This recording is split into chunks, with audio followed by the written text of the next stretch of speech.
Moikka! Nyt ollaan Pirkkalan Toiviossa. Täältä on myynnissä iso tontti ja mä käännän kameraa tästä, niin päästään tarkastelemaan minkälaisesta paikasta on kyse. No niin, nyt ollaan täällä tontin ikään kuin nurkassa.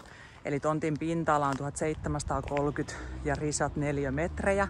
Ja tässä on tämmönen niin kuin valtava piha-alue ensin. Ja sitten jatketaan tänne ylöspäin.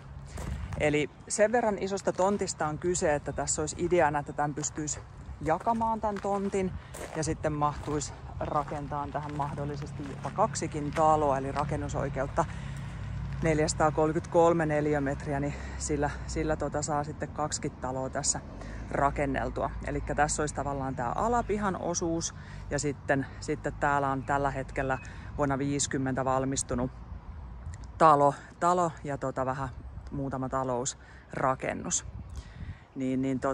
Tässä talossa tällä hetkellä asutaan kyllä, mutta lähinnä omalla vastuulla, että purkukuntoisena myydään, että 3 kerroksessa siinä on asuintiloja ja sinänsä kuvista näkee, ilmoituksen kuvista, että sillain tietyn tasoisessa asumiskunnossa on, mutta että ei sen kummemmin niin kuin tavallaan siitä sitten rakenteista ja muista ei ole tutkimuksia tehtynä nyt ajanmukaisia. Mutta täällä on tosiaan tätä tilaa hyvin, että tässä näkyy tätä vähän niin kuin etupihan aluetta, missä on nämä talousrakennukset ja tuosta hahmottaa sitten, mä kävelen tästä tänne toiselle laidalle, niin vähän tätä aluetta. Eli tontin rajat mukailee näitä niin sanottuja luonnollisia rajoja, eli nämä kuusiaidat tässä rajoittaa. Eli tästä sitten niin kuin rajoittuu tänne talousrakennuksen taakse tämä tontti täällä puolella.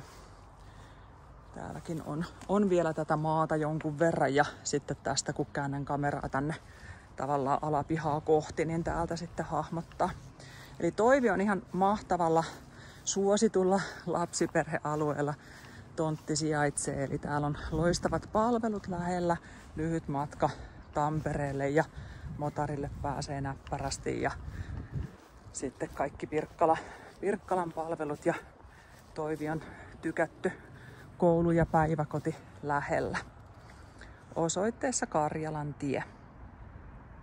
Jos kiinnostuit kohteesta ja haluat tutustua paikan päällä tonttiin ja käydä mahdollisesti rakennustakin tarkastelemassa, niin oo ihmeessä yhteydessä, niin sovitaan esittelyaikaa.